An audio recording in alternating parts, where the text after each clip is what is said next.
What happens when people start eating each other during war?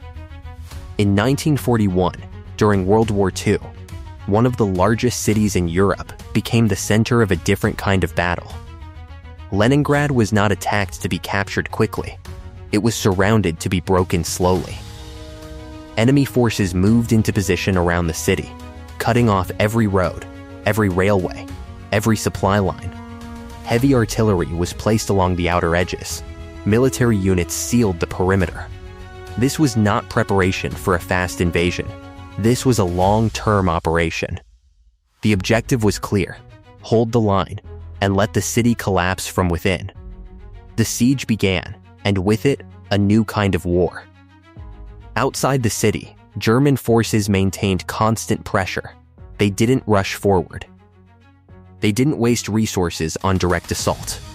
Instead, they held their positions, tightening control day by day.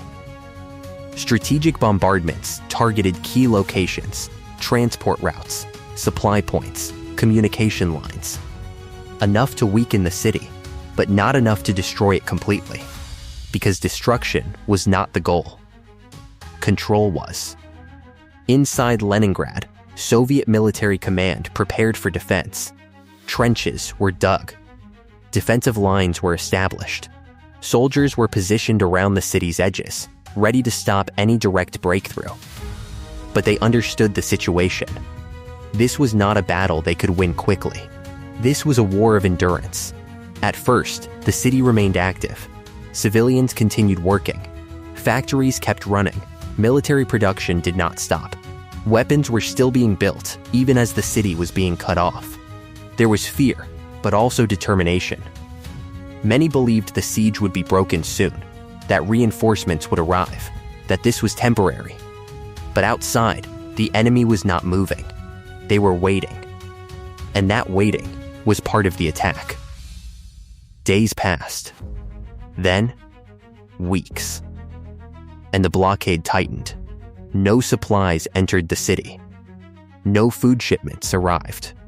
Military units inside the city began to feel the pressure. Rations were reduced. Distribution was controlled. Every resource was measured carefully. Because now, supply itself had become part of the war. Still, the defense held. On the front lines, soldiers remained in position. Cold winds cut through trenches. Equipment froze. Movement became difficult. But retreat was not an option, because behind them was the city. And if those lines broke, everything would collapse. Enemy forces continued periodic shelling. Not constant bombardment, but enough to maintain fear and disruption.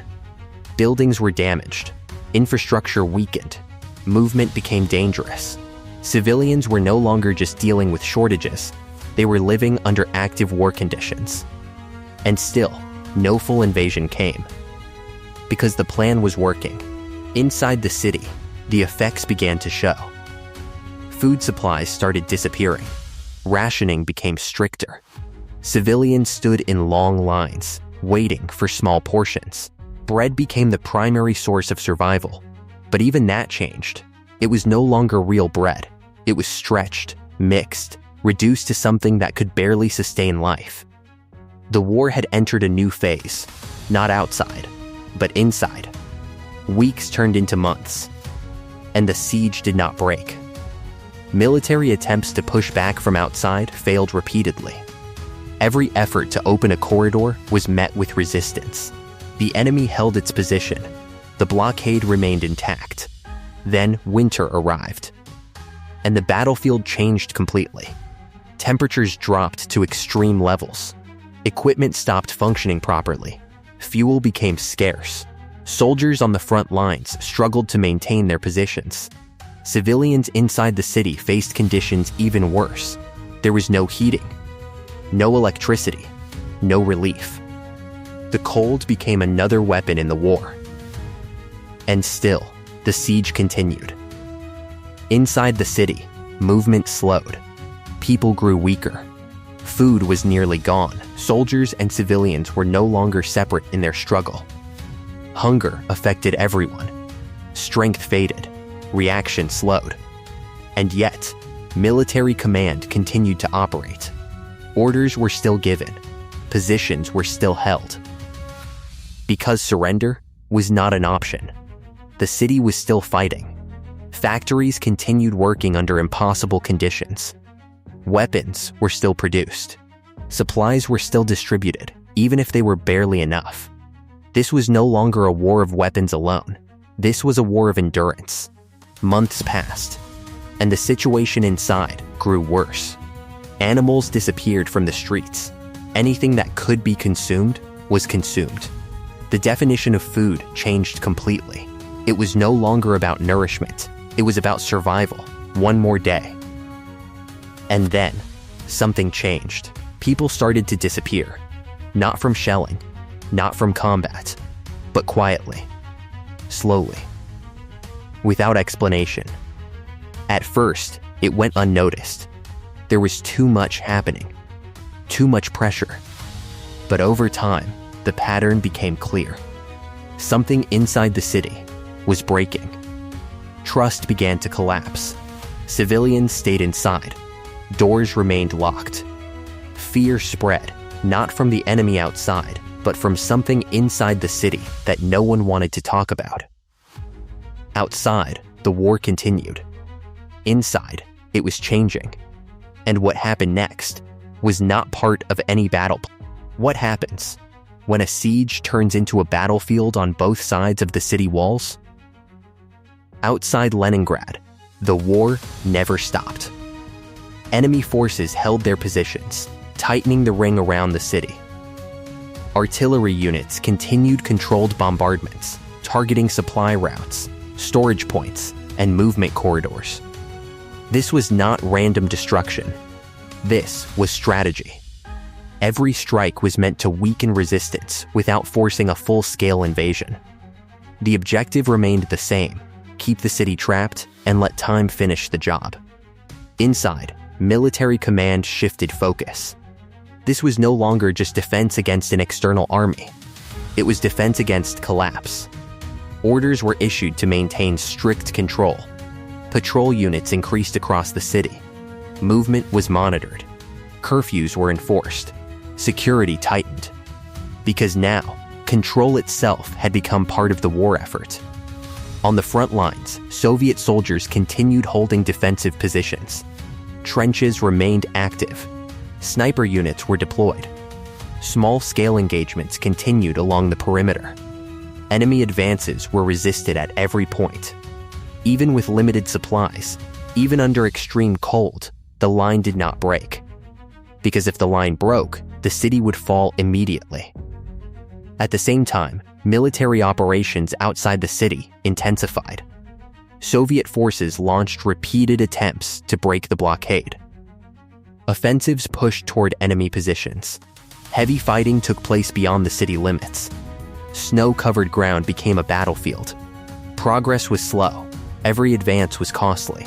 Every gain came with losses. But pressure on the enemy increased. The most critical element of survival became a single fragile route: the frozen lake. Known as the only connection to the outside world, it became a military lifeline. Trucks moved across the ice, carrying supplies under constant threat. Enemy forces targeted it whenever possible. Shelling attempts were made to disrupt it.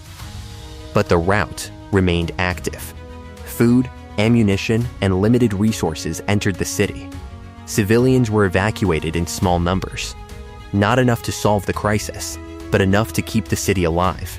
And still, the siege held. Inside the city, authorities responded to the growing internal crisis. Special units were formed to investigate disappearances and maintain order. Arrests were carried out. Patrols increased. Surveillance tightened because the government understood one thing clearly: if internal collapse spread completely, the enemy wouldn't need to attack at all. But maintaining control was becoming harder. Hunger had weakened the population. Soldiers were affected. Civilians were affected.